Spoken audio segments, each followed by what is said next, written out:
Mis amados, entonces vamos a ir buscando la Escritura. Le pido que nos pongamos de pie, vamos a orar y presentar este tiempo que estaremos juntos.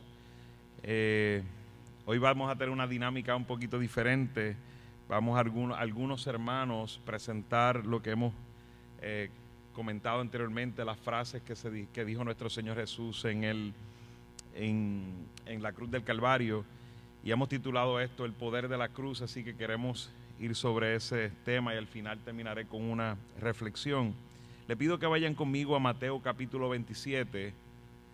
Mateo capítulo 27 y vamos a empezar en el versículo 11. Tenemos una porción bastante larga. Vamos a ir hasta el versículo 54 y vamos a través de Mateo, de este evangelio, vamos a ver el relato de la crucifixión de nuestro Señor Jesús. Lee de la siguiente manera: Jesús fue llevado delante del gobernador y éste lo interrogó: ¿Eres tú el rey de los judíos? Tú lo dices, le contestó Jesús. Al ser acusado por los principales sacerdotes y los ancianos, nada respondió. Entonces Pilato le dijo: ¿no oyes cuántas veces cómo testifican contra ti? Jesús no le respondió ni a una sola pregunta, por lo que el gobernador estaba muy asombrado.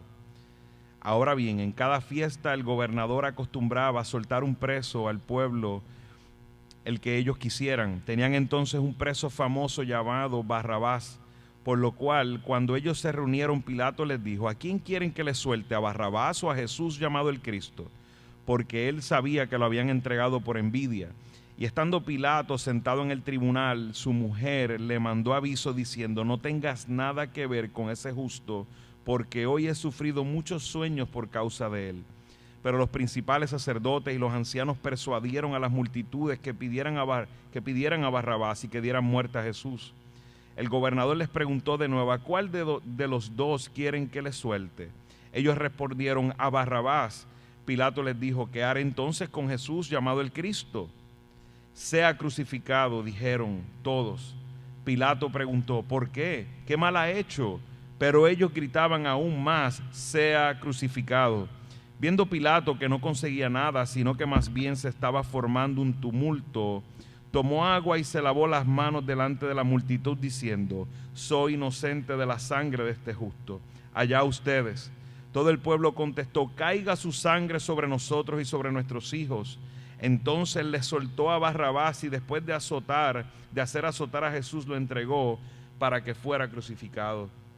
Entonces los soldados del gobernador llevaron a Jesús al pretorio y reunieron alrededor de él a toda la tropa romana. Después de quitarle la ropa, le pusieron encima un manto escarlata y tejiendo una corona de espinas le pusieron sobre su cabeza y una caña en su mano derecha, y arrodillándose delante de él le hacían burla diciendo: salve, rey de los judíos. Le escupían y tomaban la caña y lo golpeaban en la cabeza. Después de haberse burlado de él, le quitaron el manto, le pusieron su ropa y lo llevaron para ser crucificado. Y cuando salían, hallaron a un hombre de Cirene llamado Simón, al cual obligaron a que llevara su cruz. Cuando llegaron a un lugar llamado Gólgota, que significa lugar de la calavera, le dieron a beber vino mezclado con hiel, pero después de probarlo no lo quiso beber. Y habiendo crucificado a Jesús, se repartieron sus vestidos, echando suertes, y sentados lo custodiaban allí. Pusieron sobre su cabeza la acusación contra él que decía: este es Jesús, el rey de los judíos.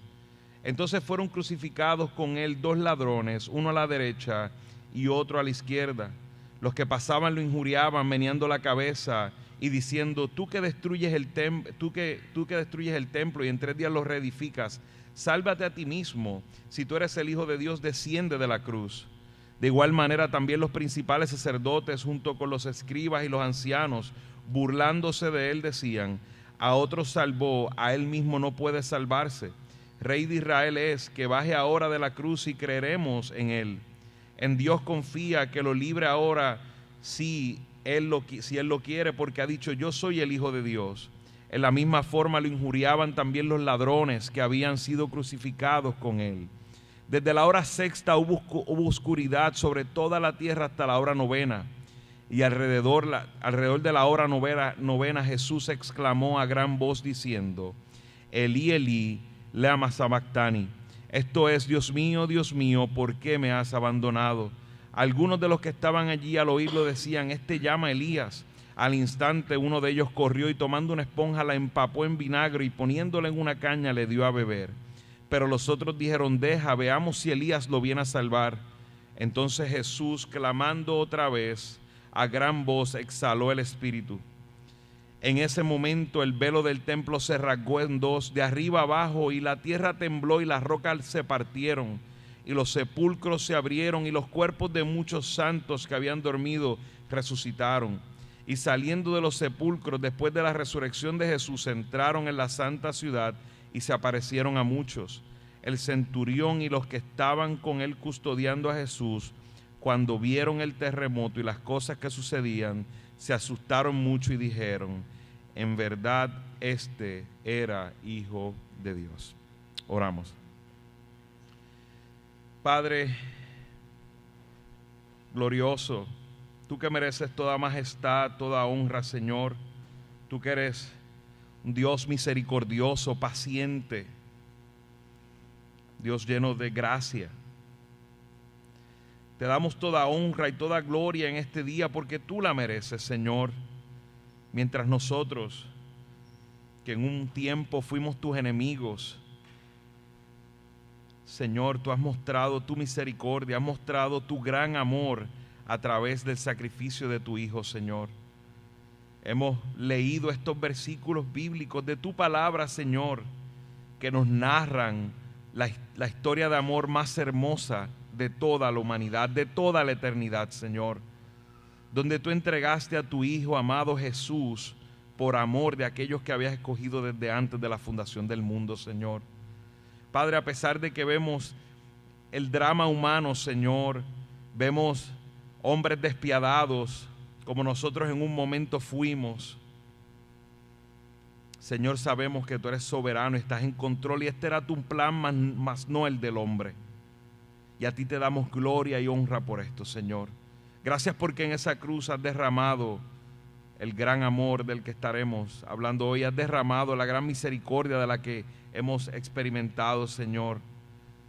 Te ruego, Padre, que en este día permitas que te exaltemos, Señor, que tu Espíritu nos guíe para exaltarte, Señor, exaltar tu grandeza, exaltarte como Redentor.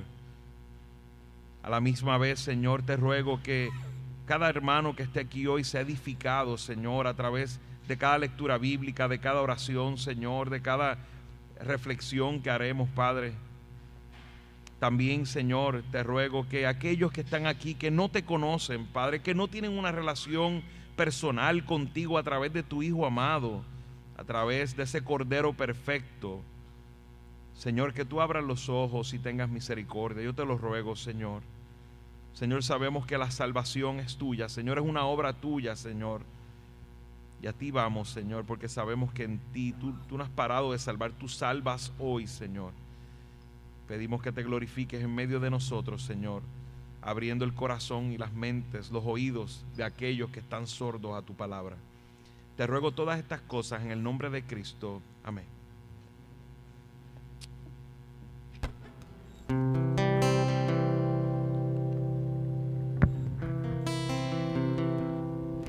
Cantemos del poder de la cruz.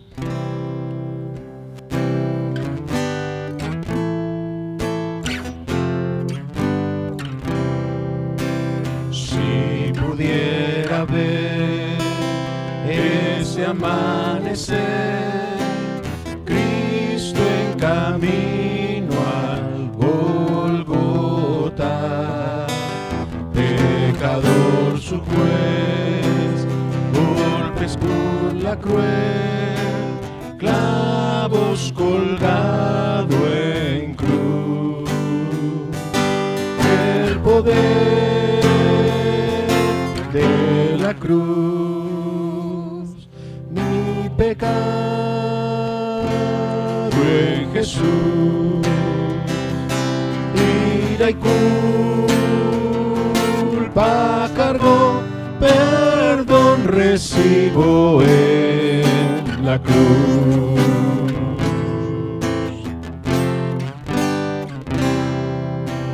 En tu rostro ver del dolor señal, carga tremenda la del mal. Cada hecho vil, pensamiento ruin, cruenta corona en ti. El poder de la cruz, mi pecado en Jesús, y de culpa cargó, perdón recibo en la cruz.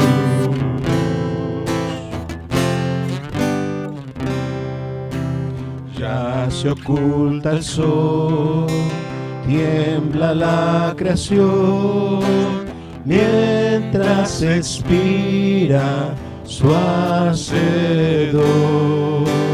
Roto el velo en dos, un clamor triunfal, todo cumplido está. El poder de la cruz, mi pecado en Jesús, y de culpa cargó, perdón recibo en la cruz.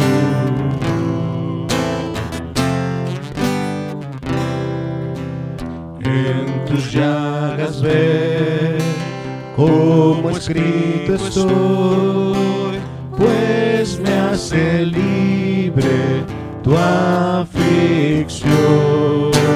Muerto está el morir, vivo es el vivir, por tu abnegado amor. El poder de la cruz dio su vida a Jesús. Cuánto costó, qué amor, perdón recibo en la cruz.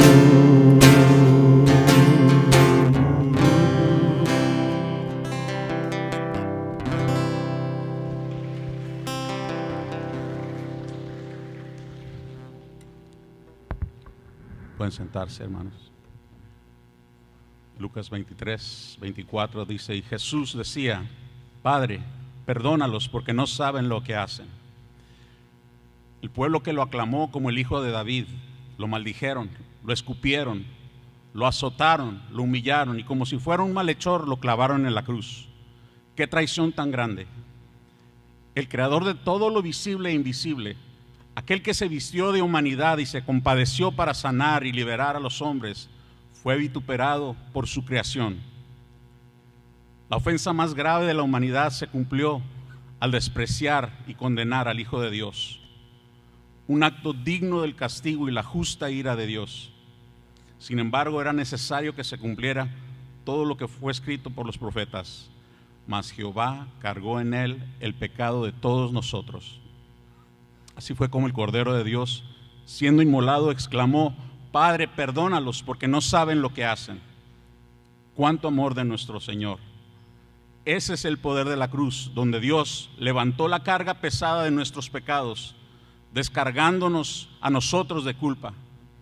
Por su perdón podemos decir con el salmista: como está lejos del oriente, el oriente del occidente, así alejó de nosotros nuestras transgresiones.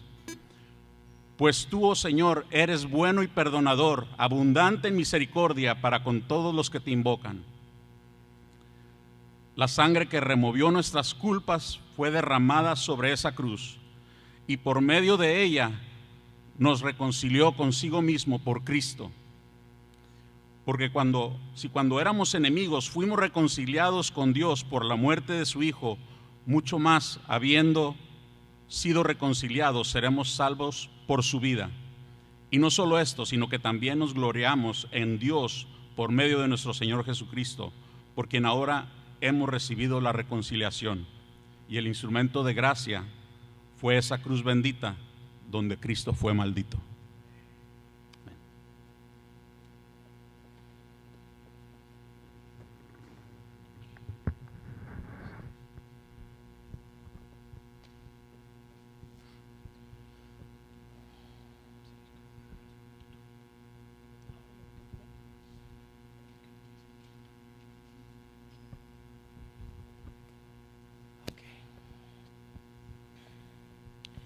Lucas 23:43, la segunda palabra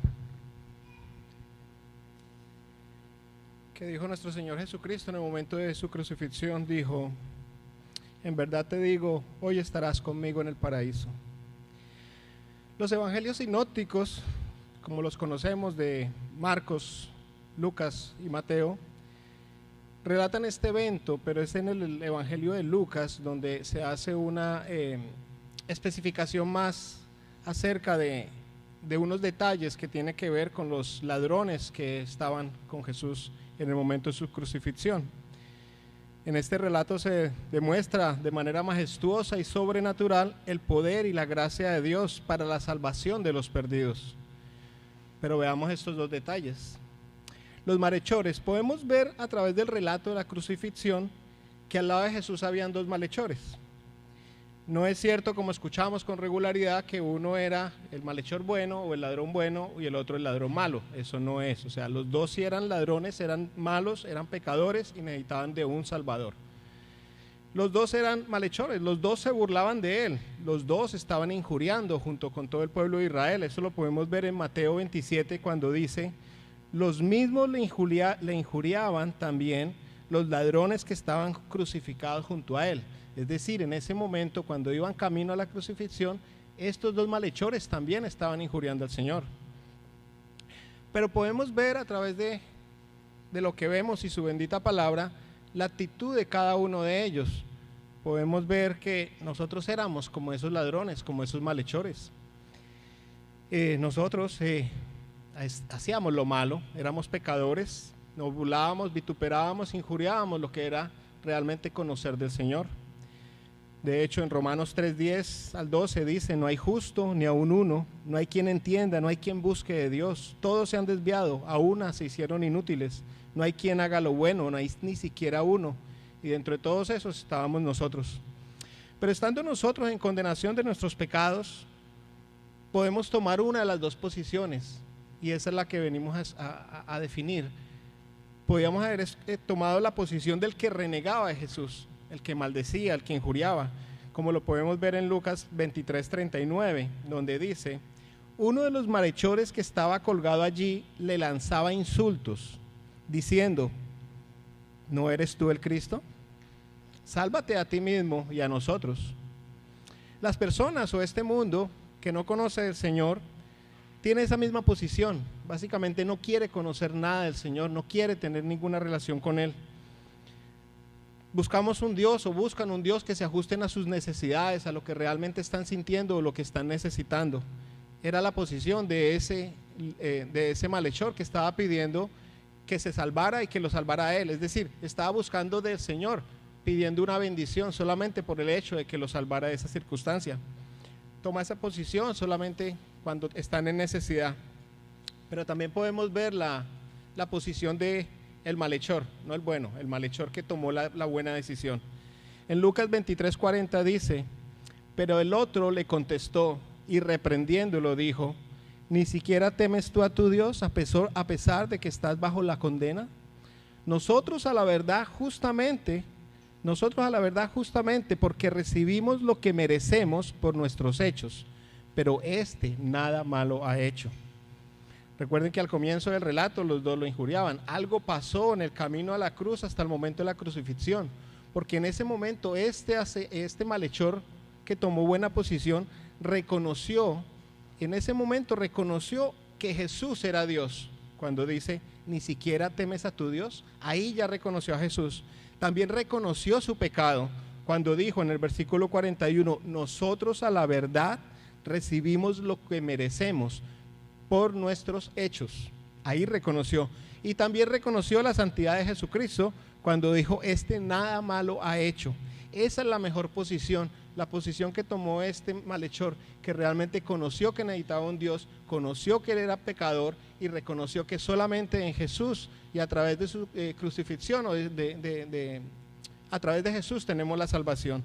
Esa es la posición y eso es lo que nosotros tenemos que empezar a reconocer que somos pecadores, reconocemos que hay un Dios altísimo, reconocer que por nuestros propios pecados tenemos la ira del Señor, pero necesitamos un Salvador. Y gracias al Señor por la cruz, gracias por ese sacrificio, porque aún sin merecerlo, Él se hizo carne, vino a este mundo, sufrió por nosotros, fue llevado a una cruz para pagar por nuestros pecados. Esa es la posición que debemos tomar.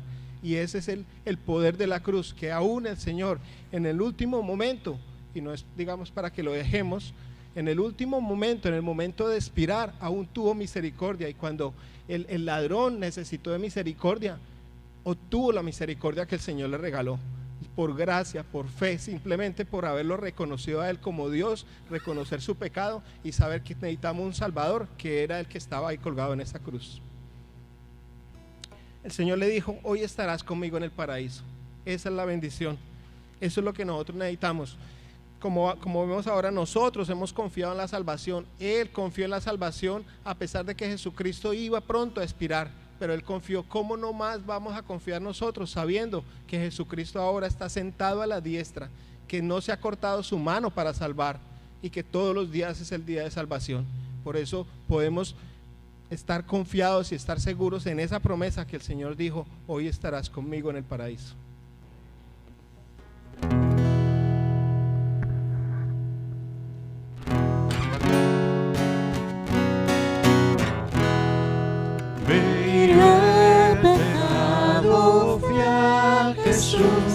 Mostréle mi dolor, perdido errante vi su luz, bendíjome su amor.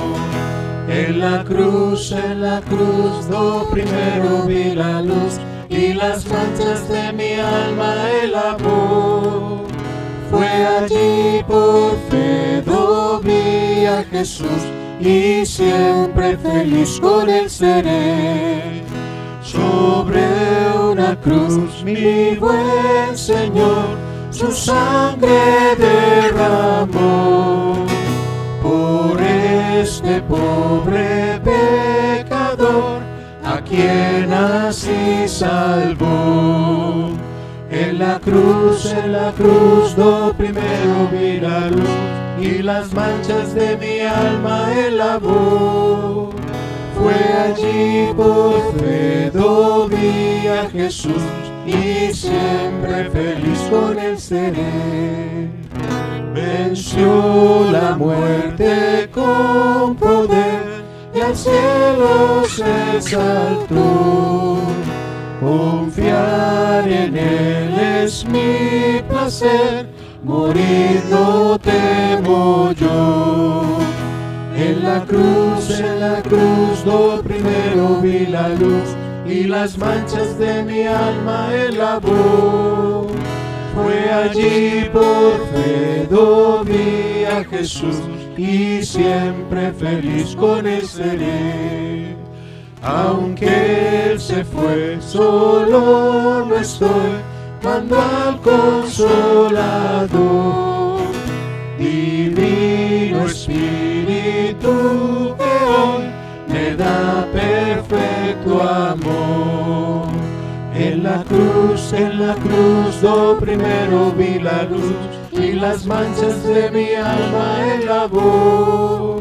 Fue allí por fe do vi a Jesús y siempre feliz con Él seré. En la cruz do primero vi la luz y las manchas de mi alma Él lavó. Fue allí por fe do vi a Jesús y siempre feliz con Él seré. Fue allí por fe, vi a Jesús y siempre feliz con él seré. Fue allí por fe, vi a Jesús y siempre feliz con él seré. Pueden tomar asiento. Los niños van a estar con Isabela, creo que con Mirella y Heidi. Ya pueden los niños del Adventure Club irse con ellos, niños pequeños, creo que es hasta la edad de 10 años, ¿verdad? Y entonces tenemos a nuestro hermano Mauri con nosotros siguiendo compartiendo las frases en la cruz.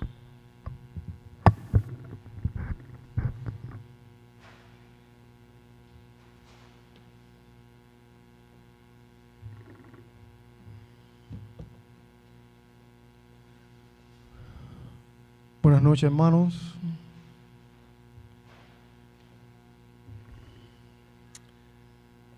Gracias a Dios por su misericordia, ¿verdad? Cuán grandes son sus misericordias. Dice que son nuevas cada día, amén. Por su misericordia estamos hoy aquí, ¿verdad? Gracias a Dios por su obra en la cruz. Gracias, Señor. Porque ¿dónde estaríamos hoy nosotros si no fuera por Él? Amén. Hoy me toca hablar sobre este versículo, solamente exponer cómo Dios nos muestra en cada momento de esa cruz, nos mostró un mensaje, nos dio un mensaje, ¿verdad? Y en este momento se me fue dado el capítulo 19 de Juan, versículo 26 y 27. Dice este versículo, estos dos versículos, perdón, dice: cuando Jesús vio a su madre y al discípulo a quien él amaba, que estaba presente, dijo a su madre: mujer, he ahí tu hijo. Después dijo al discípulo: he ahí tu madre. Y desde aquella hora el discípulo la recibió en su casa. Gracias, Señor, por tu palabra.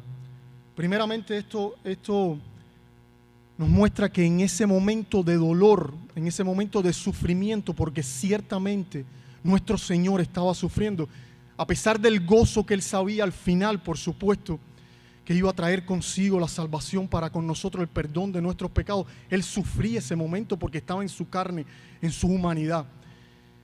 Pero a pesar de eso, Él todavía recuerda nuestras necesidades, ¿verdad?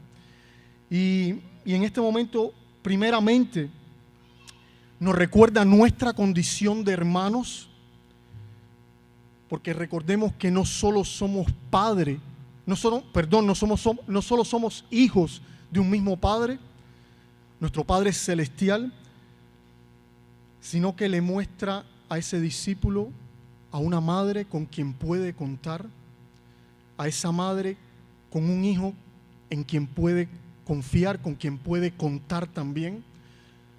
Le muestra esa condición: a pesar de que yo me voy, ahí te dejo un hijo. A pesar de que yo me voy, ahí te dejo una madre en la cual con la cual puedes contar, en la cual puedes confiar.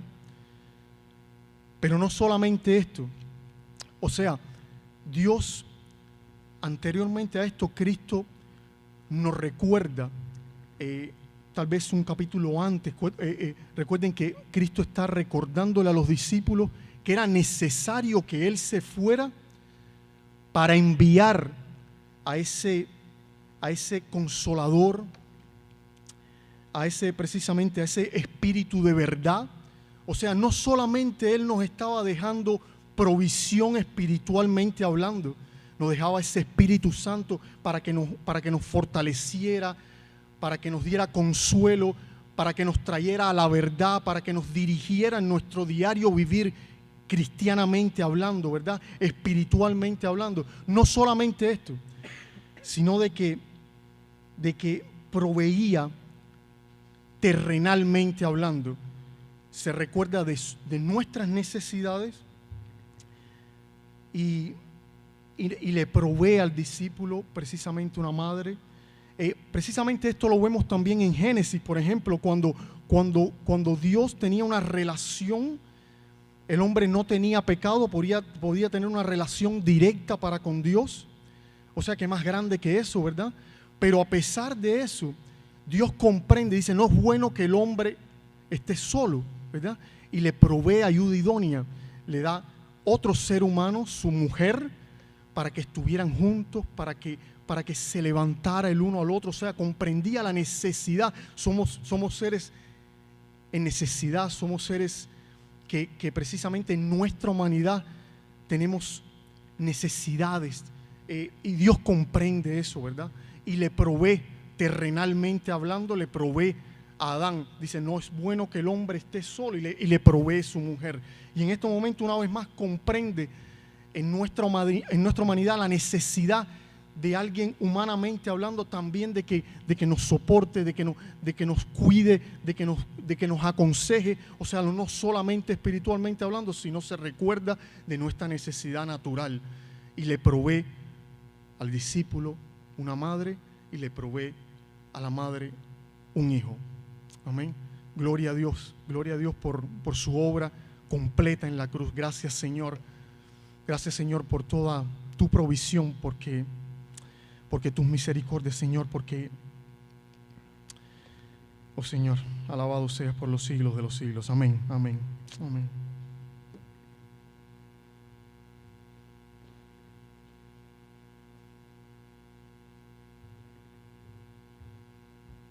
Buenas tardes, hermanos.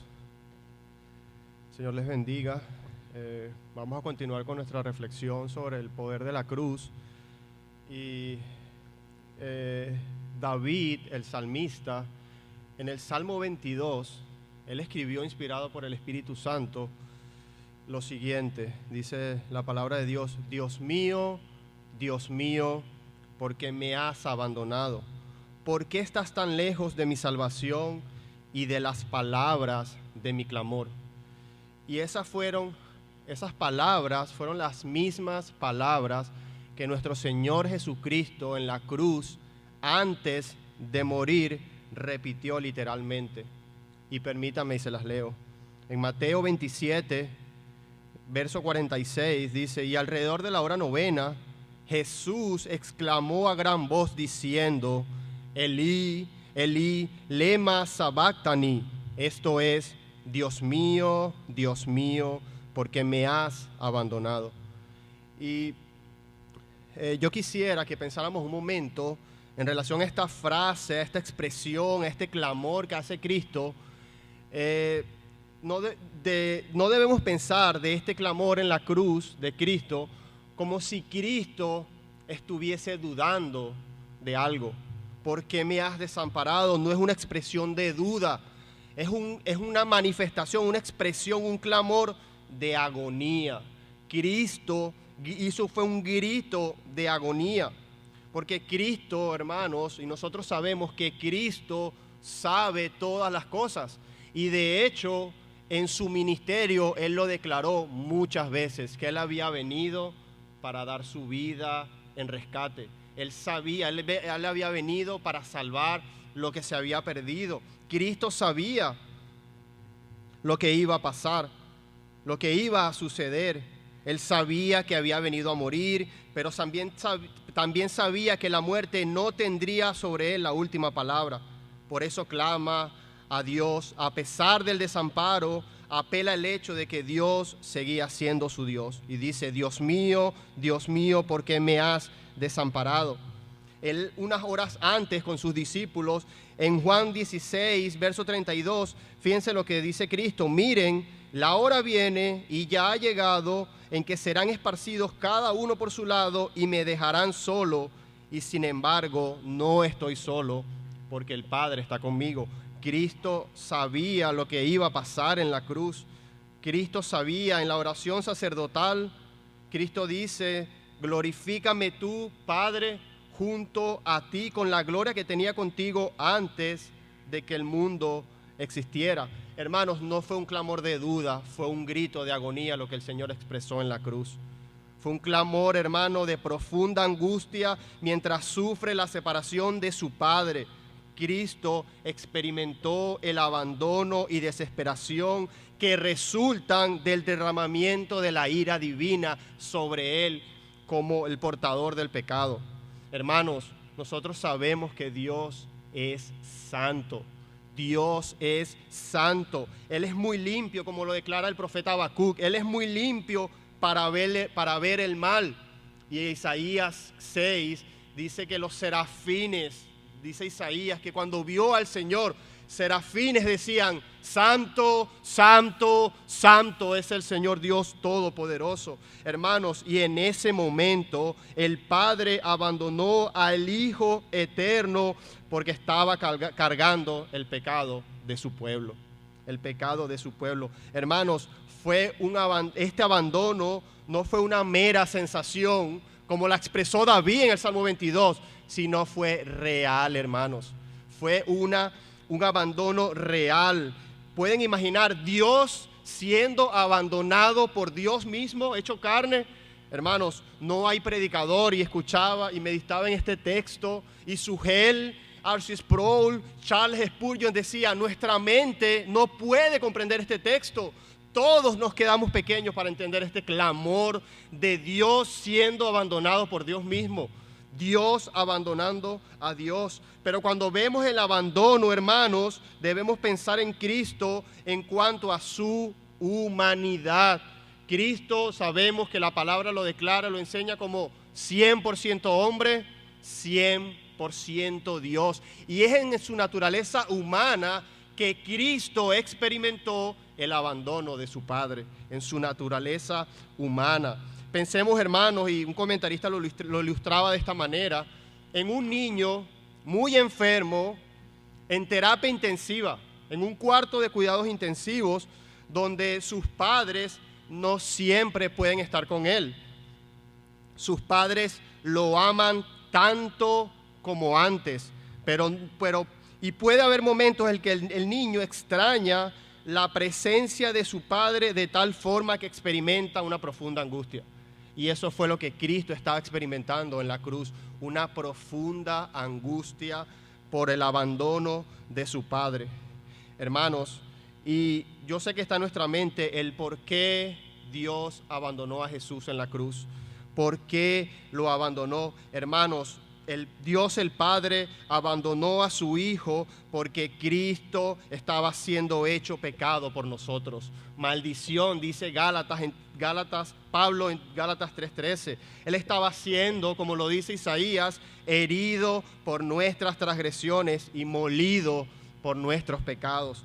Todos nosotros, y aquí no hay uno que se escape de esto, dice: todos nosotros nos descarriamos como ovejas, dice Isaías 53. Cada cual se apartó por su camino, mas Jehová cargó en él el pecado de todos nosotros. Hermanos, no fue que lo quitó y lo puso a un lado, no, Cristo lo quitó y lo cargó él en la cruz. Cristo cargó nuestros pecados en la cruz. Él fue hecho maldición por nosotros.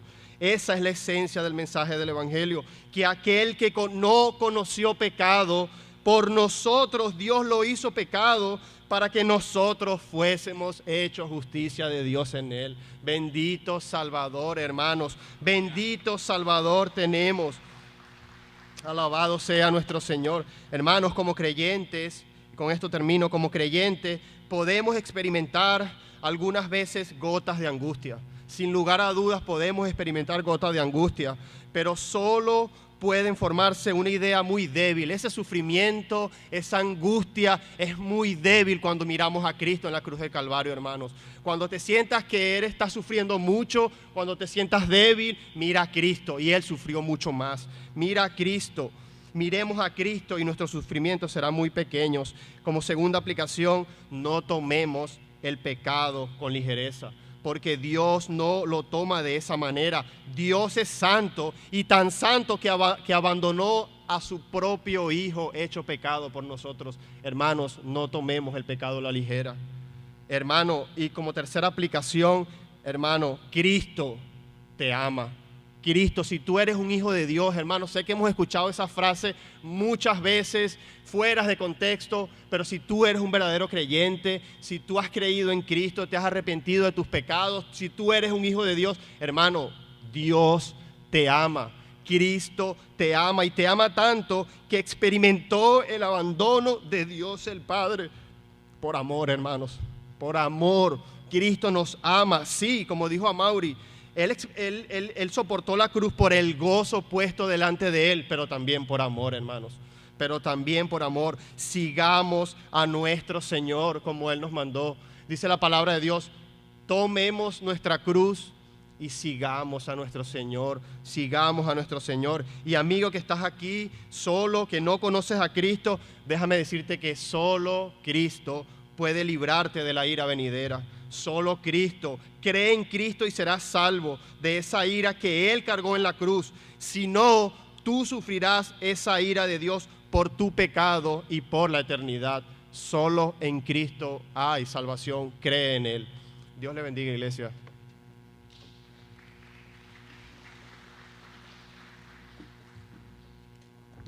Cantemos juntos.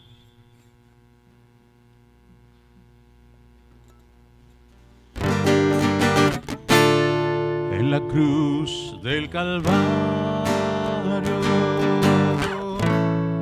fue clavado Jesús,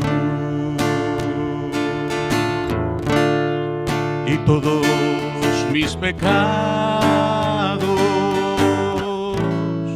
los borró mi Jesús. El sacrificio que Jesús hizo en la cruz por ti y por mí es prueba de su amor que hoy podemos obtener.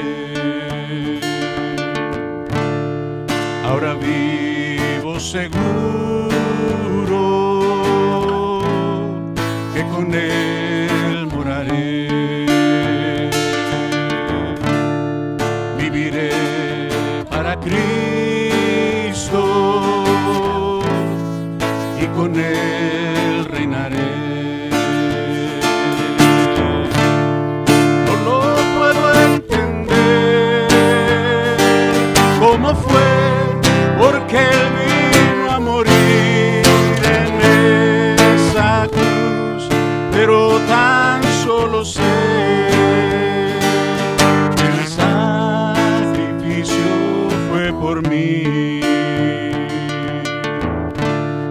Ahora vivo seguro, Él moraré. Viviré para Cristo y con Él reinaré. El sacrificio que Jesús hizo en la cruz por ti y por mí es prueba de su amor que hoy podemos obtener.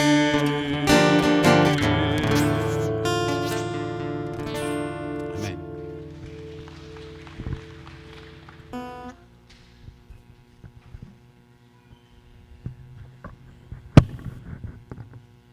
Qué gran gozo, mis hermanos, escuchar a estos hermanos amados. Qué bendición. Escuchar la palabra del Señor y escuchar de este gran sacrificio. Les ruego que vayan conmigo, me corresponde, tengo sed. Vamos a capítulo 19 de Juan, versículo 28.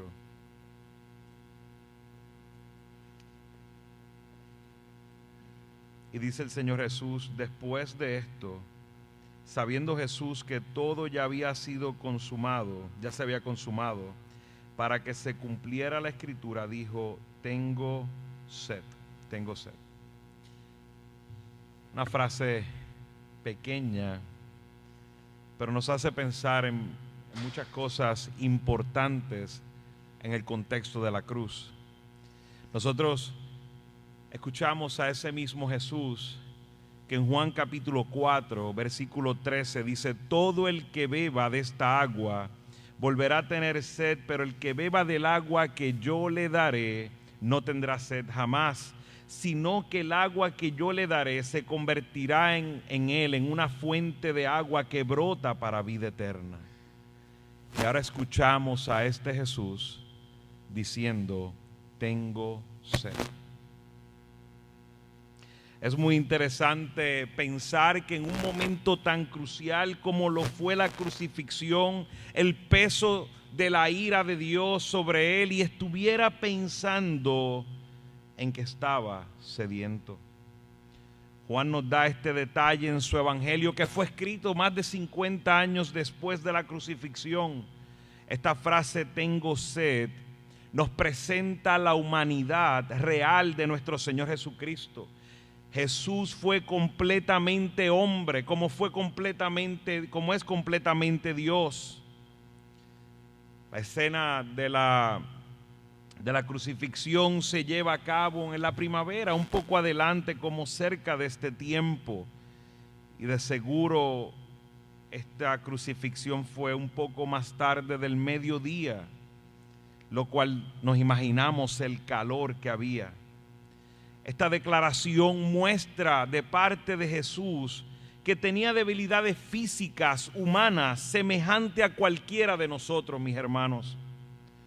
Juan está a través de su evangelio, a través de esta frase, tengo sed, está dando testimonio en contra de un movimiento que se había levantado en ese tiempo, casi 60 años más tarde, 50, 60 años más tarde, los gnósticos, que se caracterizaban por decir que el espíritu es bueno, más el cuerpo, la materia era mala. Decían que Jesús no había tenido un cuerpo verdaderamente, sino que su cuerpo era como una ilusión, por lo que el proceso de la crucifixión no fue doloroso, sino un trámite necesario. Esto era lo que decían los gnósticos. Pero Juan trae este detalle que él escuchó, porque él fue testigo ocular, fue testigo que escuchó lo que Jesús dijo, y escuchó cuando Jesús dijo, tengo sed. El Hijo de Dios fue humillado al encarnarse, pero no solo fue humillado en su muerte, no solo fue humillado de esta manera, sino que fue humillado en una muerte de cruz, como hemos escuchado. Tener que vivir en un cuerpo que se cansaba, que necesitaba comer y dormir, fue una gran humillación. Pero no quedó ahí, sino que tomó la cruz, la muerte más humillante de su época y aún de esta época, donde morían los criminales. Esa es la gran humillación de nuestro Señor. Jesús se hizo hombre para venir a salvarnos y estuvo sujeto a todas las limitaciones humanas que nosotros también tenemos. Usted, hermano, ha tenido sed. Usted ha tenido sed. De seguro que ha tenido sed. Pero yo estoy seguro que ninguno de nosotros probablemente ha tenido una sed física tan grande como la que tuvo nuestro Señor Jesús en la cruz del Calvario. Pero si ha tenido sed y Jesús tuvo sed, entonces Jesús tuvo un cuerpo humano en igual de condiciones que el suyo.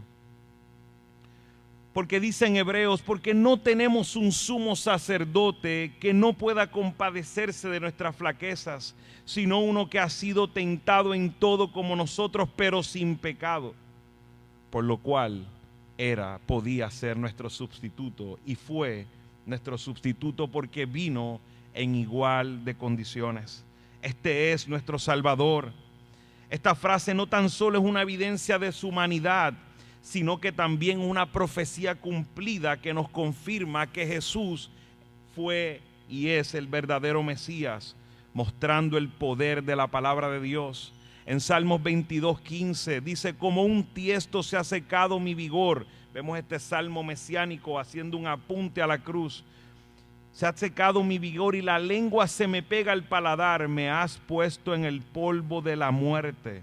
Vemos aquí una descripción de esa sed física de aquel que estaría en la cruz pagando por el precio de nuestro pecado. En Salmo 69:21 dice, y por comida me dieron hiel y para mi sed me dieron a beber vinagre. Es increíble, mis hermanos, que no solo las profecías más generales se cumplieron en Cristo, sino también aquellos pequeños detalles que nos confirman la certeza de la palabra de nuestro Dios.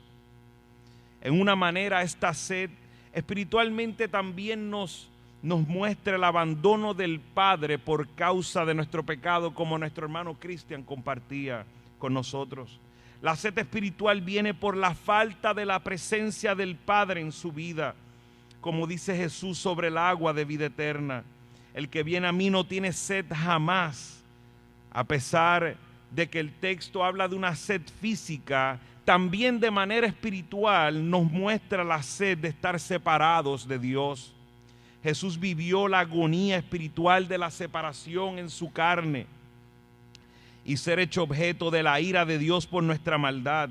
Esa agonía era la que merecíamos sufrir cada uno de nosotros, mis hermanos, por toda nuestra maldad y todas nuestras transgresiones. Esa misma sed que sufren todos los que están separados de Dios. Cuando Jesús nos narra la historia del rico y Lázaro, en Lucas 16:24 dice el rico gritando, una vez había muerto, estaba ahora en el Seol, dice: Padre Abraham, ten misericordia de mí y envía a Lázaro para que moje la punta de su dedo en agua y refresque mi lengua, pues estoy en agonía en esta llama. Podemos ver la agonía que siente una persona que no ha entregado su vida al Señor Jesús una vez que muere. Mientras se encuentra en el Seol esperando el juicio final, donde serán todos los impíos arrojados al lago de fuego. Vemos una característica en todos estos que están en el Seol en este momento. Están sedientos en esa llama, en ese lugar de tormento. Así Jesús tomó toda nuestra sed eterna. Jesús la tomó en la cruz del Calvario. Esa sed era nuestra sed, la sed que sufriríamos sin Cristo, separados de Él. Pero Jesús tomó esa sed completa por nosotros. La cruz de nuestro Señor representó el martirio que nosotros merecíamos. Ese martirio por el pecado que le quitó hasta la última gota de agua del cuerpo físico. Y también es una muestra de la sed de la que nos salvó. Una sed insaciable. Pero para aquel que mirando a la cruz, quien procede al arrepentimiento y la fe en el Señor Jesús, le brota en su corazón un manantial de agua viva para vida eterna. Ese es el poder de la cruz para aquel que tiene sed, pero recibe las palabras de Jesús y las cree. El que beba del agua que yo le daré no tendrá sed jamás, sino que el agua que yo le daré se convertirá en él en una fuente de agua que brota para vida eterna. Vengan los sedientos a la cruz de Cristo, donde está nuestro manantial.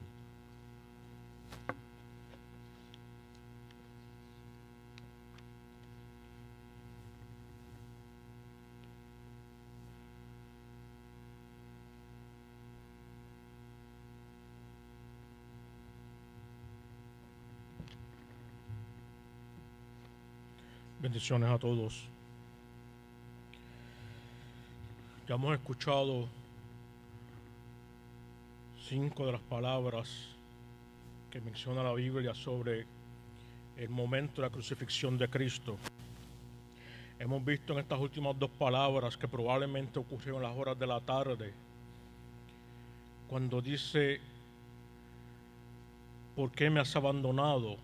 Sabemos que el juicio de Dios estaba cayendo sobre él y él estaba sintiendo ese dolor del juicio de Dios. Hemos escuchado: tengo sed, o sed tengo, por la necesidad tan grande que ocurre en el alma sedienta, el alma que no conoce a Cristo. Hemos visto cómo se ha manifestado la misericordia de Cristo para con el pueblo. Y llega aproximadamente viernes a las 3 de la tarde. En Juan capítulo 19, versos 29 y 30. Juan 19, versos 29 y 30. Nos dice, a modo de continuación: había allí una vasija llena de vinagre. Colocaron pues una esponja empapada en vinagre en un ramo de hisopo y se acercaron a la boca. Verso 30. Entonces Jesús, cuando hubo tomado del vinagre, dijo: consumado es. Yo sé que el verso continúa, pero el que vendrá detrás de mí, pues traerá esa parte. Aquí vemos a Jesús, después de haber dicho que tenía sed, inmediatamente nos dice que alguien se acercó, tomó un poco de vinagre en una esponja, lo puso en una vara de hisopo y se la dio a beber.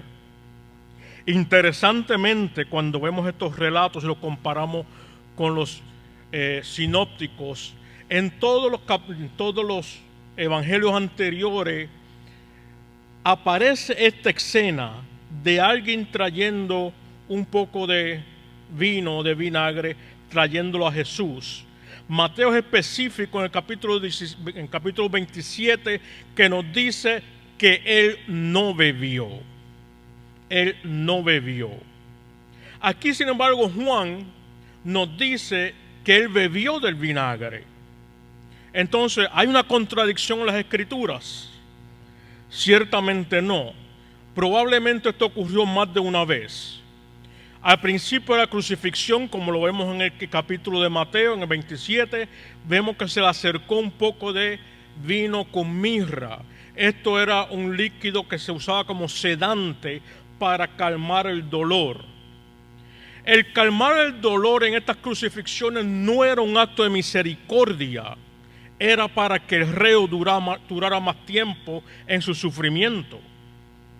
Era para que fuese prolongado el tiempo en que estuviese colgando en aquel madero. No era porque los romanos eran buena gente. Sin embargo, pasan todos estos eventos del día. Cristo es crucificado aproximadamente a las 9 de la mañana, cuando se mata el Cordero Pascual. Llega a las 3 de la tarde, cuando se mata el Cordero Pascual de la tarde. Y en ese momento, en ese instante, Cristo moja sus labios con un poco de vinagre, lo cual los soldados utilizaban, tenían siempre a la mano, porque el agua en el área de Palestina era sumamente mala. Así que siempre lo mezclaban con un poco de vino o de vinagre para matar todas las infecciones. En este caso probablemente haya sido vinagre para mantener despierto a los soldados, que no se fueran a emborrachar en este acto. Y ellos toman un poco de vinagre. Nos dice el autor aquí que es una rama de hisopo. Una rama de hisopo es aproximadamente unas 18 pulgadas. No es muy grande. Lo cual esfuerza a la persona que está siendo crucificada a inclinar su rostro y rasgar aún más sus espaldas. Pero dice que Cristo bebió. Llegó a sus labios y bebió de este vinagre. Inmediatamente que bebe este vinagre, habiendo venido de un periodo de fiebre, de dolor, de angustia, como nos decía el hermano Héctor, soportando toda esa sed del pecado, encontramos que Cristo entonces habla una palabra sumamente importante. Las versiones bíblicas modernas dicen, y él dijo. Y él dijo. Y esto nos recuerda quizá las películas de la pasión y muerte de Jesús, a ese Cristo flaco y pelú en la cruz, diciendo en voz baja lo que quería decir. Pero la palabra utilizada aquí no significa eso. La palabra que utiliza el autor para decirnos que él dijo, quiere decir que él dio una voz de mando, dio una orden, dio una palabra certera y firme. y gritó a voz en cuello con toda firmeza y autoridad: consumado es, ha sido terminado, la obra acabó, no hay nada más que hacer, la deuda está cancelada.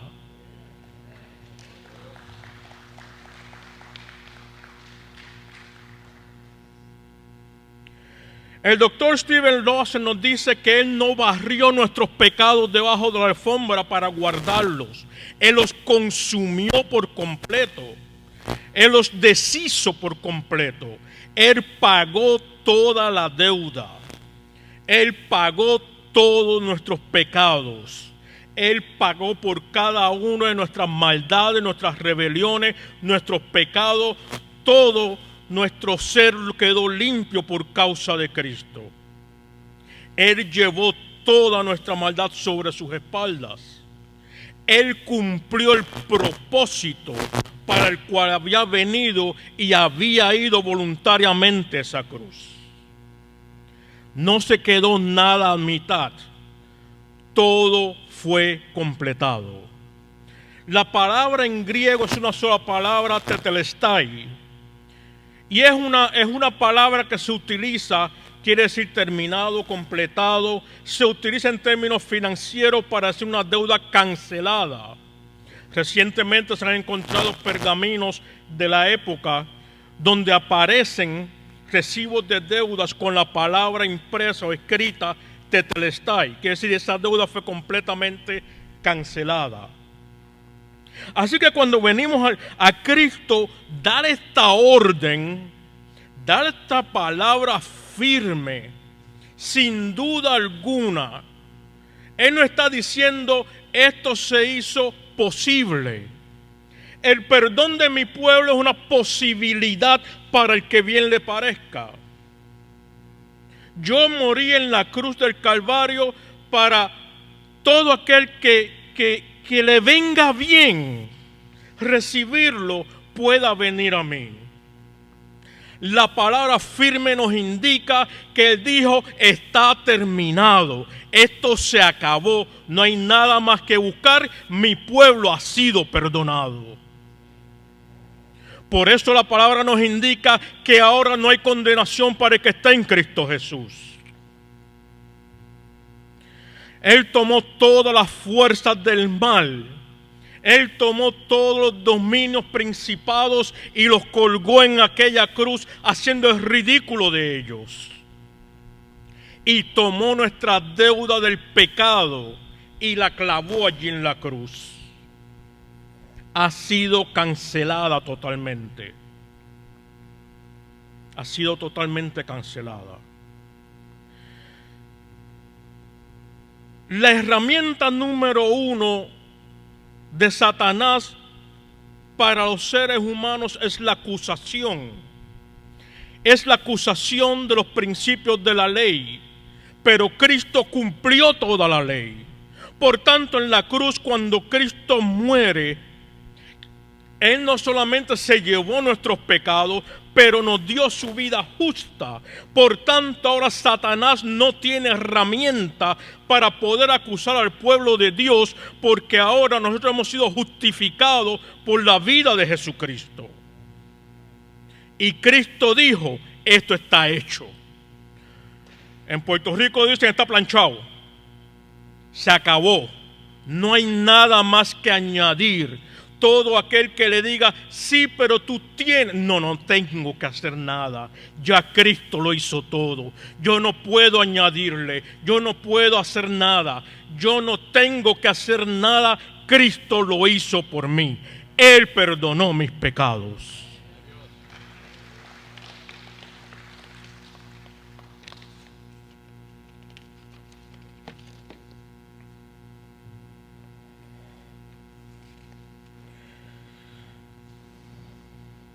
El costo fue demasiado precioso, demasiado alto para ser despilfarrado por el capricho de los humanos, a quienes no les importa.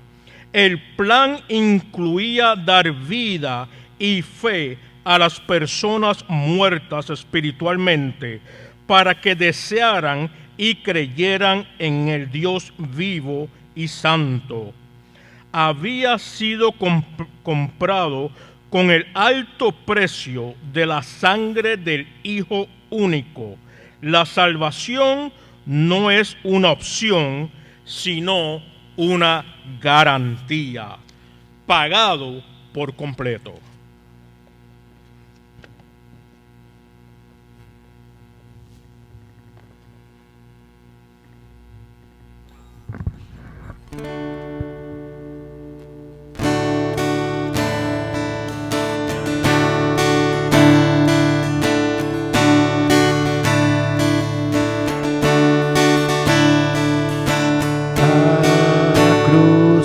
Ser salvo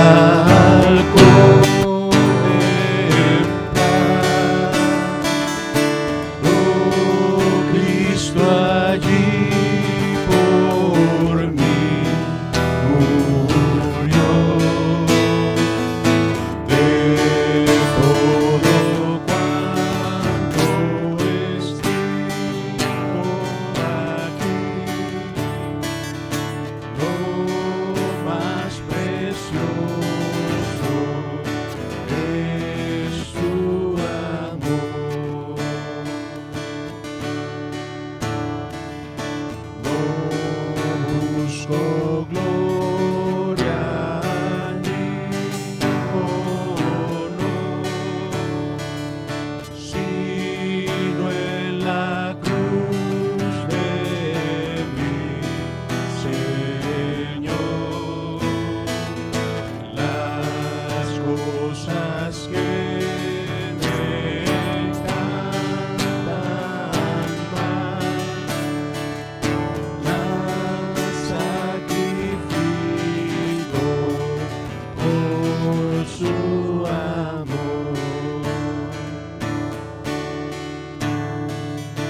De su cabeza a manos, pies, preciosa sangre allí corrió.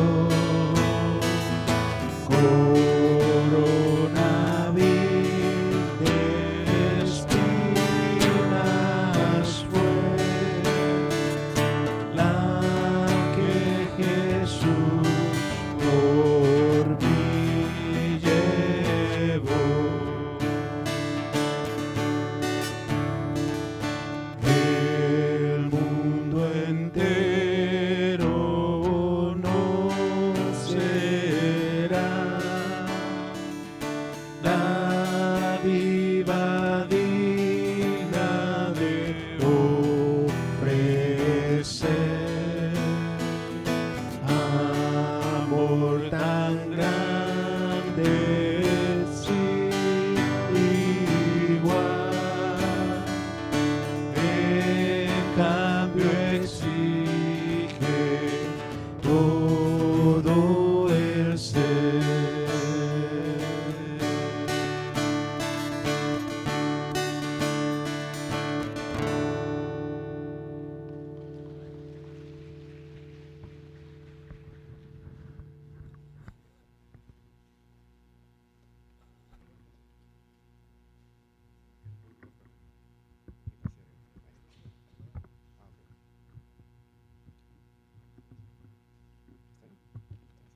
¿Puedo ajustar? Ahí está. Mejor. ¿No se cae? Ok. ¿Qué tal, hermanos? Voy a hablar acerca de las últimas palabras de Jesús. Voy a empezar leyendo Lucas 23, del 44 al 46. Era ya como la hora sexta, cuando descendieron tinieblas sobre toda la tierra hasta la hora novena, al eclipsarse el sol. El velo del templo se rasgó en dos, y Jesús, clamando a gran voz, dijo: Padre, en tus manos encomiendo mi espíritu. Habiendo dicho esto, expiró.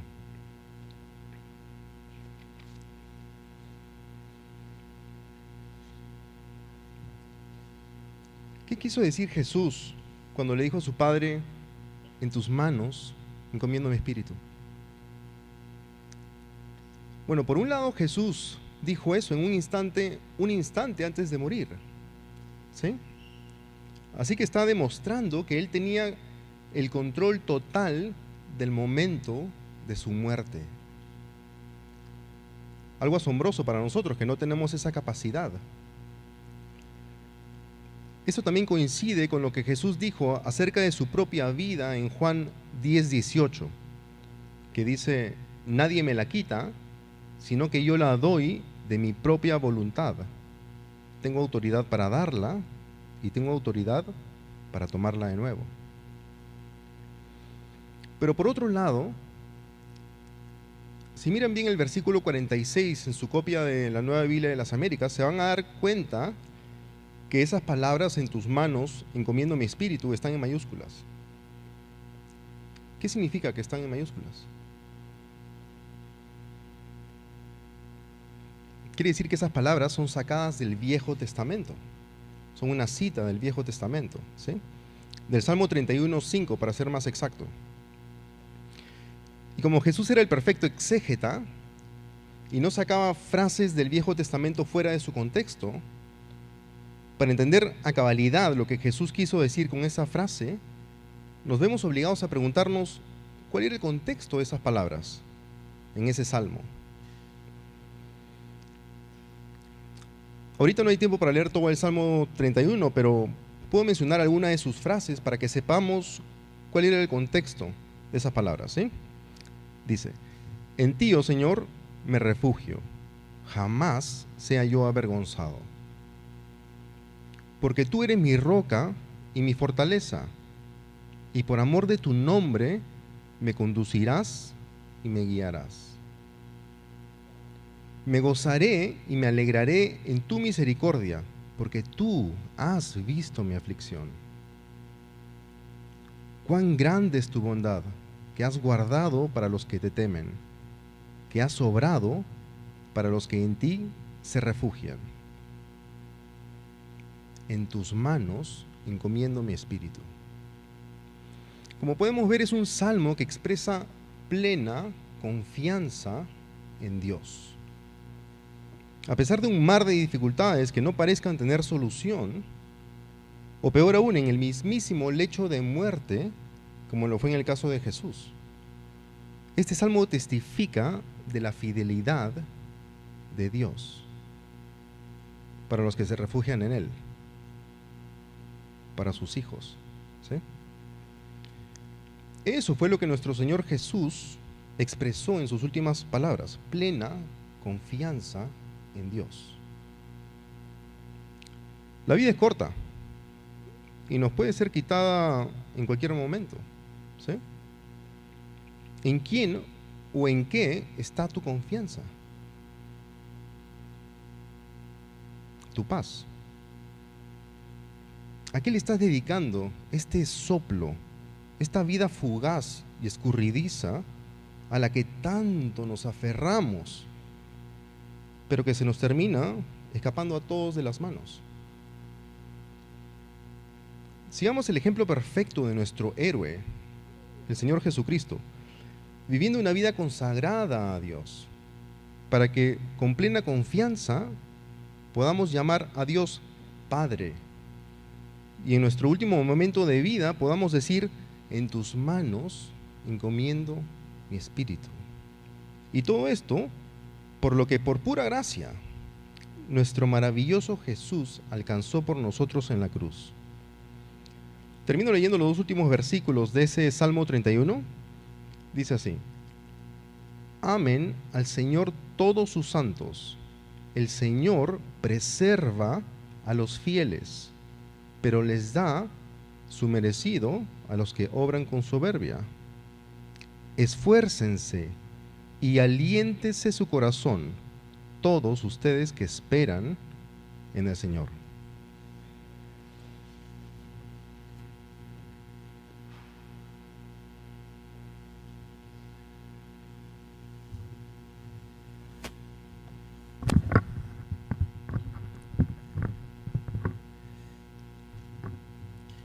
Qué gran bendición, mis hermanos, escuchar diferentes acentos.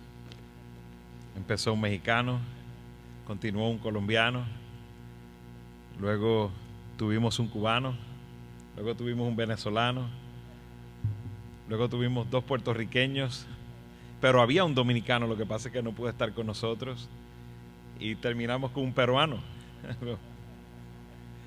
Eso es lo que hace el Señor, amén, eso es lo que hace el Señor.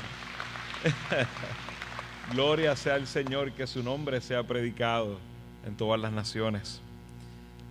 Me gustaría que para terminar en el día de hoy me acompañe a 1 Corintios, ya habiendo reflexionado sobre estas frases, estas palabras, como le dicen en la cruz del Calvario. Quisiera que reflexionemos sobre el poder de la cruz. En 1 Corintios capítulo 1, versículos 17, voy a leer hasta el 25.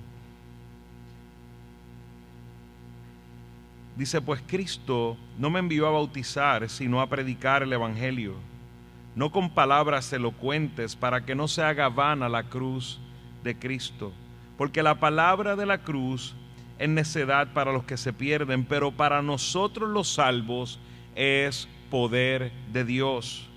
Destruiré, porque está escrito: destruiré la sabiduría de los sabios y el entendimiento de los inteligentes desecharé. ¿Dónde está el sabio? ¿Dónde está el escriba? ¿Dónde está el que sabe discutir en este siglo?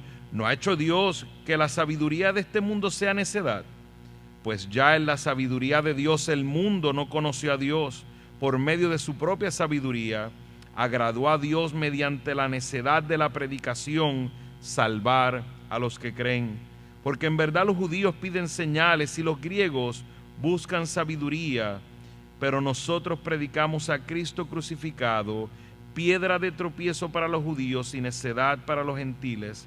Sin embargo, para los llamados, tanto judíos como griegos, Cristo es poder de Dios y sabiduría de Dios, porque la necedad de Dios es más sabia que los hombres y la debilidad de Dios es más fuerte que los hombres.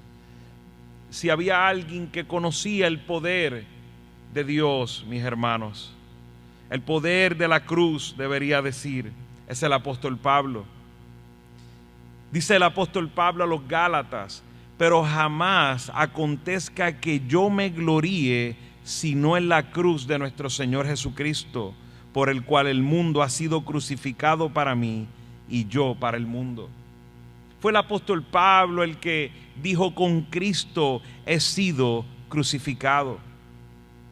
Pensemos por un momento en lo que representaba la cruz. La cruz, sin duda alguna, era una señal de humillación. Era la guillotina de los romanos. Esa cruz era para amedrentar a sus pueblos, a sus súbditos, aquellos pueblos de los cuales ellos estaban enseñoreados. De hecho, ese lugar, el Gólgota, ese lugar era fuera de la ciudad. Era un lugar muy inmundo, donde aún estaba la basura, se quemaban los cuerpos podridos de los cadáveres. Ese era el lugar donde estaba la cruz. Y estaba precisamente en una avenida principal, mis hermanos, donde cualquiera que entrara a Jerusalén iba a encontrar gente colgando en una cruz. Porque esto era algo común. No pensemos que la crucifixión de Cristo fue un evento especial para los que estaban ahí. Era uno más para ellos en sus mentes y en sus corazones. Era solo uno más, otro criminal más que estaría ahí, colgando en una cruz. Y en esta avenida donde pasaban aquellos que visitaban para el tiempo de Pascua, eran amedrentados por los romanos cuando veían cómo Roma les aseguraba a los judíos que si no hacían las cosas como ellos decían, ese era su destino. Era una manera de amedrentar, y vemos cómo aún los judíos participaban y utilizaban esto para amedrentar a sus propios compatriotas, para abusar de ellos y aprovecharse. Vemos cómo la cruz era el símbolo de una esclavitud en la que vivía el pueblo judío. Era aún un símbolo de los criminales, de cómo se exterminaba a un criminal y se castigaba a un criminal. Lo más débil que podía existir en cuanto a un símbolo era la cruz.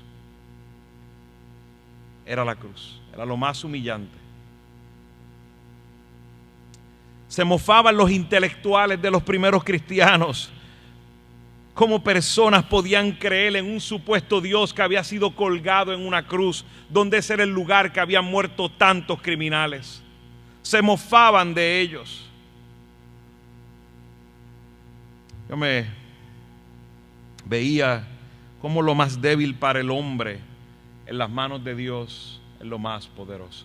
Como lo más débil del hombre en las manos de Dios es lo más poderoso. Si nosotros no conociéramos la historia, si nosotros no conociéramos nada acerca del relato de la crucifixión ni aún de Jesús, y hubiésemos sido llevados a la escena de la crucifixión, y hubiésemos preguntado a aquellos que estaban en ese lugar, y nos hubiesen contado que había un hombre justo, que no había nada mal que había hecho y que estaba siendo crucificado, y veíamos todo lo que estaba pasando en ese lugar, la sangre, el abuso, lo escupieron, todos nosotros hubiésemos llegado a la conclusión que todo en ese lugar estaba mal. Todo lo que estaba pasando ahí estaba mal. Ninguno de nosotros hubiese llegado a otra conclusión. En nuestros ojos eso hubiese sido un desastre. La historia no hubiese estado bien en los ojos de ninguno de nosotros. Pero en este lugar, en el Gólgota, estaba pasando lo más grandioso de la humanidad. Lo que en nuestros ojos es un desastre, lo que en nuestros ojos decimos, pero ¿cómo pueden ridiculizar a alguien de esta manera?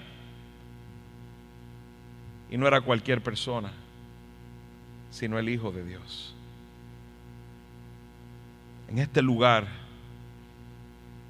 estaba pasando el evento más importante de toda la eternidad.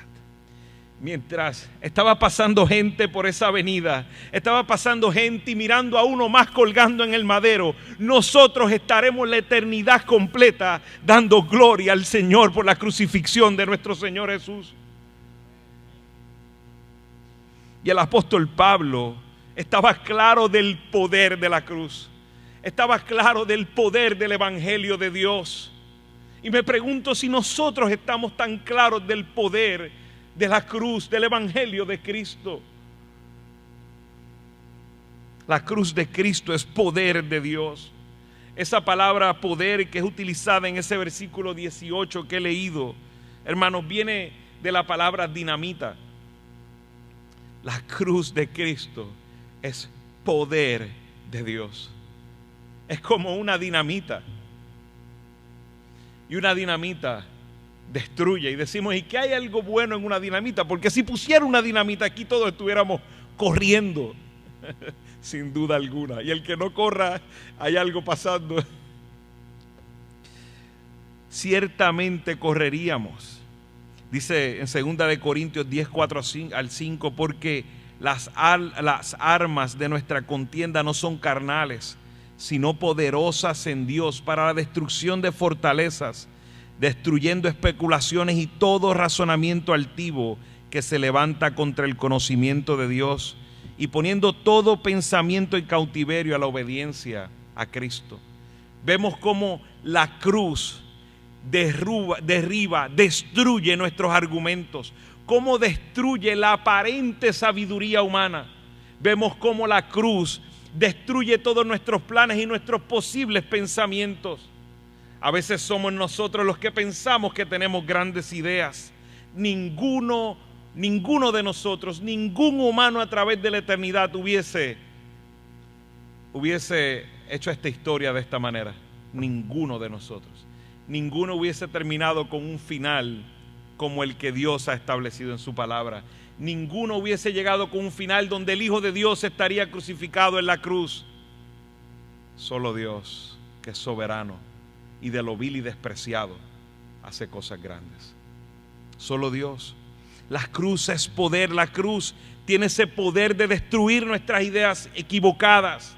La cruz tiene ese poder de destruir la muerte, de destruir el pecado. Esa cruz destruye la sabiduría humana, la sabiduría carnal que tenemos. La cruz de Cristo sin duda alguna silencia las palabras de los hombres.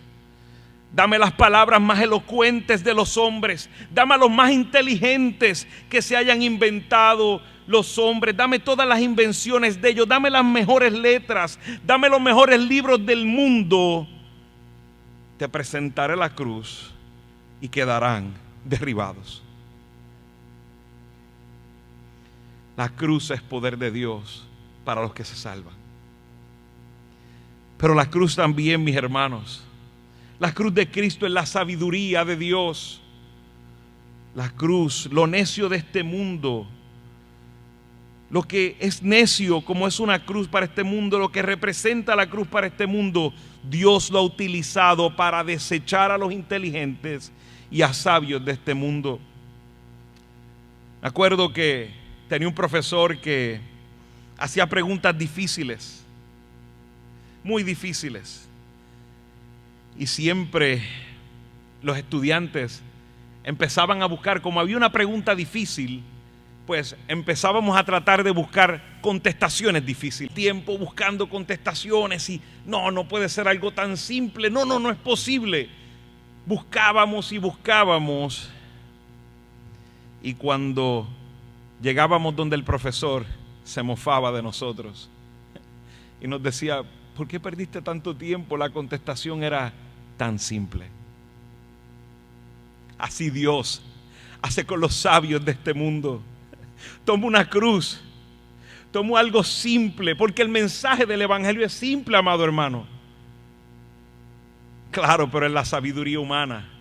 Toma a los más sabios y los hace ver como niños, porque eso hace Dios, que es más sabio que todos.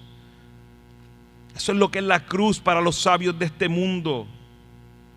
De hecho, a los que creen, a los que verdaderamente creen, normalmente son sacados de los círculos de intelectualidad de este mundo, porque no pueden tolerar la simpleza del evangelio, porque la cruz es locura para ellos, porque no hace sentido en sus razonamientos vanos, porque no quieren someter sus pensamientos a los pensamientos de Dios.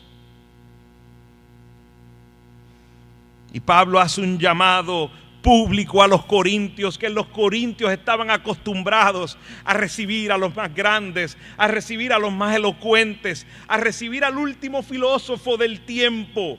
Tenían un gran coliseo donde se expresaban aquellos que utilizaban palabras que nadie podía entender, pero sonaban hermosas. Aquellos que levantaban emociones en los corazones de los hombres, pero no resolvían nada, no contestaban nada. Y Pablo, en un llamado público, le dice: ¿dónde está el sabio? ¿Dónde está el escriba? ¿Dónde está el que sabe discutir en este siglo?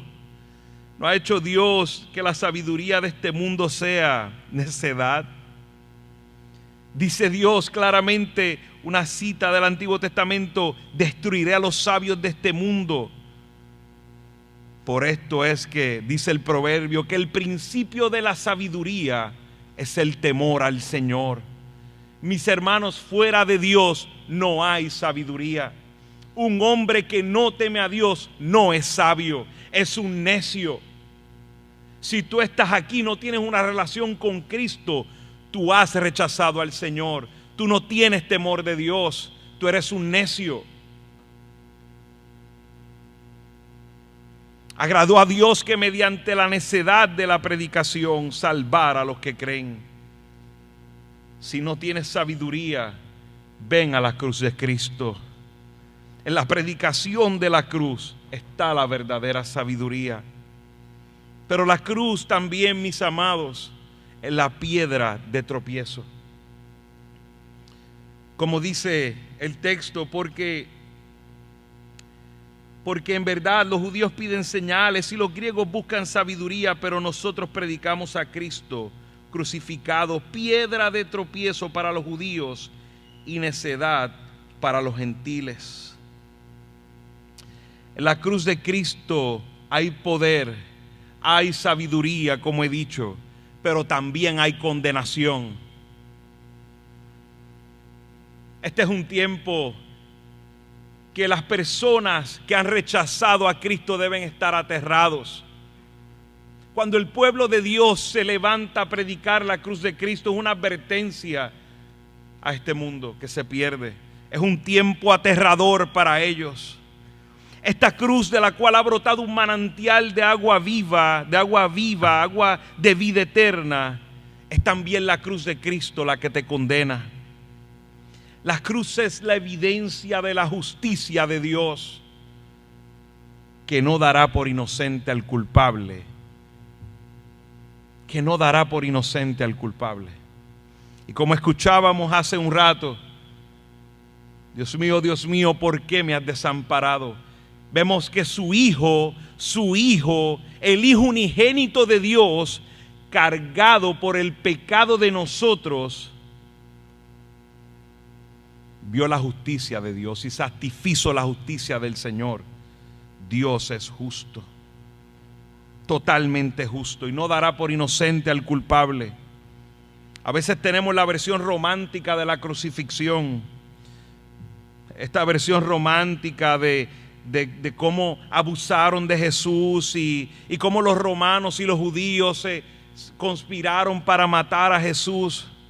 Aunque en parte es cierto, pero como he dicho, solo en parte, no lo es del todo. En esa cruz, Dios Padre sacrificó a su Hijo. Dice Paul Washer, mató a su Hijo por el pecado de todos aquellos que serían perdonados. Segunda de Corintios 5:21 dice: al que no conoció pecado, lo hizo pecado por nosotros para que fuésemos hechos justicia delante de Él. Me gustaría que vayan conmigo a Génesis capítulo 22 y demos un vistazo, porque esto no fue nada improvisado, ya esto venía desde antes de la fundación del mundo. Y vemos cómo en Génesis 22 hay un relato en cuanto a Abraham, cómo Dios prueba la fe de Abraham. Pero unos elementos importantes aquí. Aconteció que después de estas cosas Dios probó a Abraham y le dijo a Abraham, y él respondió: aquí estoy. Y Dios dijo: toma ahora a tu hijo, tu único, a quien amas, a Isaac, y ve a la tierra de Moriah y ofrécelo allí en holocausto sobre uno de los montes que yo te diré. Hay algunos estudiosos que han determinado que ese monte Moriah era muy cerca del área donde estaba el Gólgota. Abraham se levantó muy de mañana, aparejó su asno y tomó con él a dos de sus criados y a su hijo Isaac. También partió leña para el holocausto y se levantó y fue al lugar que Dios le había dicho. Al tercer día alzó Abraham los ojos y vio el lugar de lejos. Entonces Abraham dijo a sus criados: quédense aquí con el asno, yo y el muchacho iremos hasta allá, adoraremos y volveremos a ustedes. Tomó Abraham la leña del holocausto y la puso sobre Isaac su hijo, y tomó en su mano el fuego y el cuchillo, y los dos iban juntos. Tomó el cuchillo, tomó a su hijo, al cuchillo, y los dos iban juntos. Quiero que meditemos en un momento por eso. Porque exactamente eso es lo que está pasando en el Gólgota. Exactamente lo que está pasando en el Gólgota. Dice que Isaac habló a su padre, Abraham: padre mío, y él respondió: aquí estoy, hijo mío, aquí están el fuego y la leña. Y dijo Isaac: pero ¿dónde está el cordero para el holocausto? Y Abraham respondió: Dios proveerá para sí el cordero para el holocausto, hijo mío. Y los dos iban juntos, llegaron al lugar que Dios le había dicho a Abraham y edificó allí el altar, arregló la leña, ató a su hijo Isaac y lo puso en el altar sobre la leña. Entonces Abraham extendió su mano y tomó el cuchillo para sacrificar a su hijo. Pero el ángel del Señor lo llamó desde el cielo y dijo: Abraham, Abraham. Y él respondió: aquí estoy. Y el ángel dijo: no extiendas tu mano contra el muchacho ni le hagas nada, porque ahora sé que temes a Dios, ya que no me has rehusado tu hijo, tu único. Entonces Abraham alzó los ojos y miró, y vio un carnero detrás de él, trabado por los cuernos en un matorral. Abraham fue, tomó el carnero y lo ofreció en holocausto en lugar de su hijo. Y lo ofreció en holocausto en lugar de su hijo. Y Abraham llamó a aquel lugar con el nombre del Señor proveerá, como se dice hasta hoy: en el monte del Señor se proveerá. Y amados, esto fue cumplido en la crucifixión de Cristo. El Señor proveyó al Cordero. Y lo que vio Abraham fue una visión de lo que vendría, de lo que pasaría, acontecería. Dios Padre entregaría a su Hijo en ese monte por el sacrificio, por el pecado de nosotros, como sacrificio por nuestro pecado. El Señor ha provisto el sacrificio de su Hijo por tus pecados. Si desprecias la cruz de Cristo, la cruz será tu piedra de tropiezo el día del juicio. Pero si miras la cruz de Cristo, arrepentido por tu pecado contra Dios, reconociendo que merecías esa cruz, y miras con fe a Cristo como Salvador, como quien tomó tu lugar y como Señor para vivir una vida en Él, la cruz será el recuerdo de tu redención. Colosenses 2, 13 al 15 dice: y cuando ustedes estaban muertos en sus delitos cuando ustedes estaban muertos en sus delitos y en la incircuncisión de su carne, Dios le dio vida juntamente con Cristo, habiéndonos perdonado todos los delitos, habiendo cancelado el documento de deuda que consistía en decretos contra nosotros y que nos era adverso, y lo ha quitado de medio, clavándolo en la cruz. En esa cruz fueron clavadas nuestras sentencias, mis amados. Y habiendo despojado a los poderes y autoridades, hizo de ellos un espectáculo público, triunfando sobre ellos por medio de Él. Amados, mientras los hombres pasaban y miraban esas cruces y miraban que había un hombre ordinario, regular, ante los ojos de ellos, en el cielo había una victoria, un triunfo, porque el Cordero había entregado la vida. Dios había hecho el sacrificio que necesitaríamos por nuestros pecados. Nuestro Señor tendrá eternamente las marcas de esa cruz en su cuerpo. ¿Por qué? Porque el Señor Jesús tendrá en su cuerpo las marcas de esa cruz. Porque en esa cruz pasó lo más importante de todo en nuestra vida. Y toda la humanidad un día mirará esas marcas. No habrá uno que no las mire. Habrá toda la humanidad un día mirará las marcas de nuestro Señor. Unos para vida eterna y gozarse en la eternidad como un recuerdo de la redención. Pero habrá otros que esas marcas serán y representarán su juicio y su condenación eterna. Nuestro Redentor pagó con precio de sangre y su sangre fue derramada en esa cruz. Sirvió como pago de nuestra iniquidad. Como dijo: consumado es, todo está pagado. Esas marcas en su cuerpo también serán las que condenarán la iniquidad de este mundo que ha despreciado la cruz de Cristo. No seas necio y ven a Cristo hoy. Y si has recibido a Cristo como Señor y Salvador, gózate en el poder de la cruz. Recuerda que en esa cruz fue pagada tu deuda y ya no hay más que hacer porque Cristo lo hizo todo. Gloria sea el Señor. Cantemos con gozo y demos gloria a nuestro Señor para dar por terminado este servicio. Amén.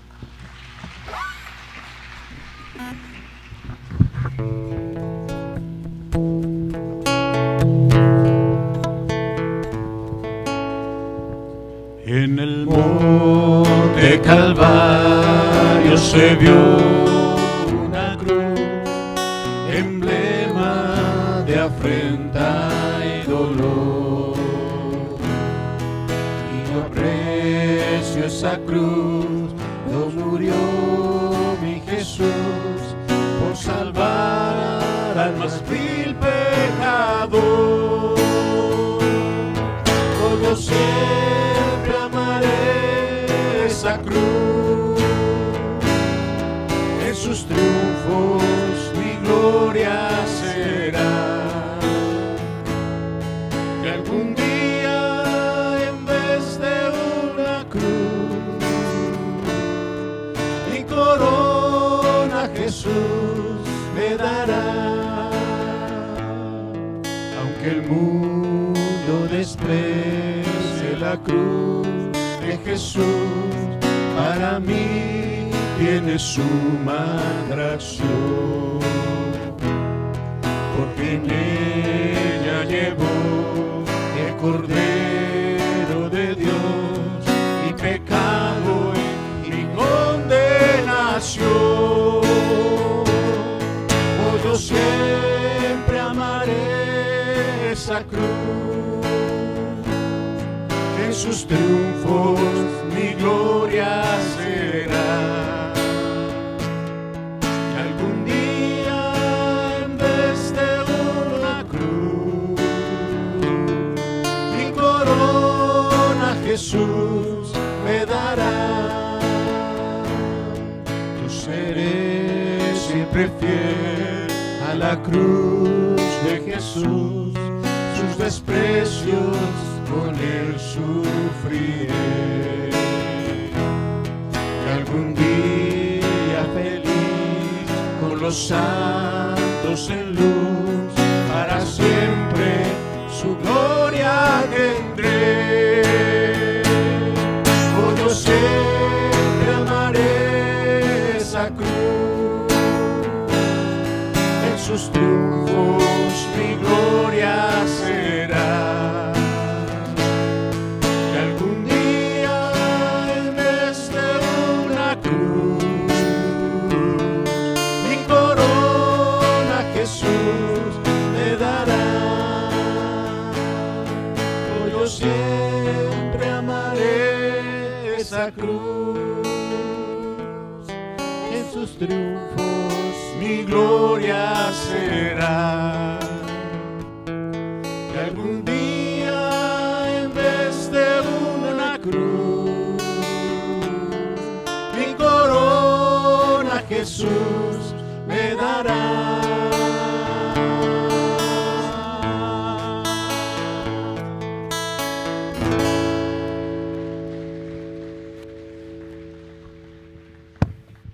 Hermanos, qué bueno que hemos tenido este tiempo juntos.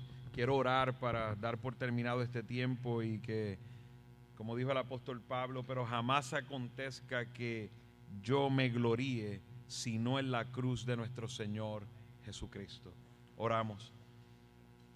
Padre, glorioso Señor, tú que eres majestuoso, Padre, y eres Dios redentor. Como decía Job, ahora sé que mi Redentor vive.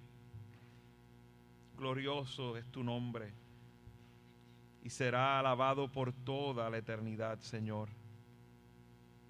Te rogamos en este tiempo, Señor, que vivimos en un mundo que desprecia, como ha sido cada generación, y va en aumento el desprecio por la cruz de Jesús. Señor, que nosotros podamos predicar este evangelio de la cruz, el evangelio de la cruz de nuestro Señor Jesucristo, que a través de las palabras de nosotros, que como dice tu escritura más adelante en los versículos que he leído, Señor, que has escogido de lo vil y despreciado de este mundo lo que no es, para anular lo que es, para que nadie se jacte delante de Dios. Señor, nos has escogido a nosotros lo vil y despreciado, en otras palabras, el estiércol de este mundo, pero en tus manos, Señor, somos instrumentos.